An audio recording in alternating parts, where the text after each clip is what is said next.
Dear students, আবারও একবার আমার চ্যানেলে তোমাদের সবাইকে স্বাগত। আজকে আমরা পড়ব অঙ্গজ বংশবিস্তার বা ভেজিটেটিভ প্রোপাগেশন।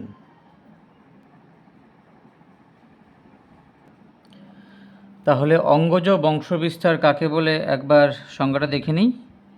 যে জনন প্রক্রিয়ার মাধ্যমে জীবদেহের কোনো অংশ বা অঙ্গ জনিত্রী দেহ থেকে বিচ্ছিন্ন হয়ে উপযুক্ত পরিবেশে কোষ বিভাজন ও বৃদ্ধির মাধ্যমে জনিত্র সদৃশ অপত্যের জন্ম দেয়, তাকে বলা হয় অঙ্গজ বিস্তার বা অঙ্গজ বংশবিস্তার বা ভেজিটেটিভ প্রোপাগেশন। ঠিক আছে, এখানে একটা বেসিক পার্থক্য আছে আমাদের বেশিরভাগ উন্নত শ্রেণীর প্রাণীদের সাথে উদ্ভিদের। কারণ তাদের যে কোনো একটা অঙ্গ বা অংশ কেটে মাটিতে পুঁতে দিলে, উপযুক্ত পরিবেশ পেলে সেখান থেকে কিন্তু নতুন একটা উদ্ভিদ জন্মায়। কিন্তু আমাদের হাত পা কেটে মাটিতে লাগালে কি হবে? কখনোই হবে না। এবার আমরা দেখে নিই অঙ্গজ জননকে কটা ভাগে ভাগ করা যায়। অঙ্গজ জননকে মূলত দুটো ভাগে ভাগ করা যায়। নাম্বার এ প্রাকৃতিক অঙ্গজ জনন এবং নাম্বার বি কৃত্রিম অঙ্গজ জনন। আজকে আমরা প্রাকৃতিক অঙ্গজ জনন নিয়ে আলোচনা করব। প্রাকৃতিক অঙ্গজ জনন বা ন্যাচারাল ভেজিটেটিভ প্রোপাগেশন বিভিন্ন ভাবে হতে পারে।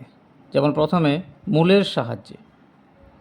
কিছু কিছু উদ্ভিদের মূল, যেমন রাঙা আলু, তুমি গাজর বলতে পারো, এরা এই সকল মূল থেকে নতুন একটা উদ্ভিদ জন্ম নিতে পারে। এবার কাণ্ডের মাধ্যমে প্রাকৃতিক অঙ্গজ জনন সম্পন্ন করে এমন কিছু উদ্ভিদের নাম, উদাহরণগুলো মনে রাখতে হবে। আলু, আদা, ওল, থানকুনি, কচুরিপানা। এই থানকুনি এবং কচুরিপানার ক্ষেত্রে স্পেশাল কিছু অঙ্গ দেখা যায়, আমি ছবিতে পরে দেখাচ্ছি।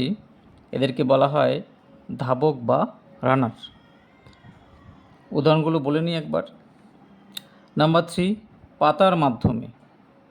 পাতার মাধ্যমে অঙ্গজ জনন সম্পন্ন করে বিগুনিয়া নামক উদ্ভিদ এবং পাথরকুচি।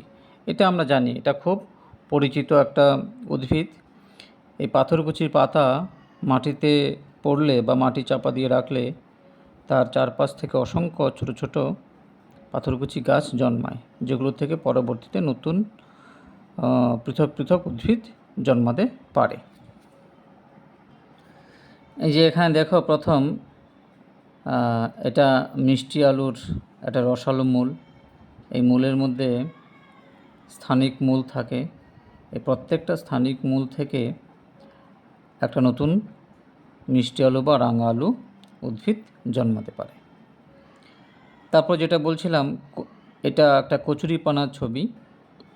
এই দেখো, কচুরিপানার এই দুটো হলো পর্ব যেখান থেকে কচুরিপানা বেরিয়েছে, এবং এটা একটা কমন পাইপের মতো অংশ দিয়ে জোড়া লাগানো থাকে।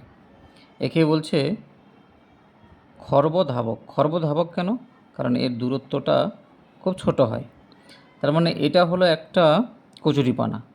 যখন এখান থেকে ধাবককে ভেঙে দেবো আমি, বিচ্ছিন্ন হয়ে যাবে, তখন কিন্তু একটা কচুরিপানার থেকে দুটো কচুরিপানা তৈরি হয়ে যাবে। তাহলে এখানে ধাবক বা রানারের মাধ্যমে কচুরিপানা প্রাকৃতিক অঙ্গজ জনন সম্পন্ন করে। এবার নেক্সট, অতি পরিচিত একটা পাতা পাথরকুচি পত্রমুকুল। পাথরকুচিকে মাটি চাপা দিয়ে রাখলে, উপযুক্ত পরিবেশ পেলে, পাথরকুচি পাতাকে আর কি, তার থেকে অস্থানিক মুকুল জন্মায় এবং যেটা পরবর্তীতে পরিণত উদ্ভিদে রূপান্তরিত হয়। তাহলে এই ছিল আমাদের প্রাকৃতিক অঙ্গজ জননের মাধ্যমে উদ্ভিদের বংশবিস্তার। পরের দিন আমরা কৃত্রিম অঙ্গজ জনন নিয়ে আলোচনা করব। তোমাদের যদি কোনো প্রশ্ন থাকে তাহলে অবশ্যই কমেন্ট করবে। ভিডিওটি ভালো লাগলে বন্ধুদের মধ্যে শেয়ার করবে। আর যারা নতুন আছো তারা আমার চ্যানেলটা সাবস্ক্রাইব করে দিও। ওকে, টাটা, ভালো থাকো।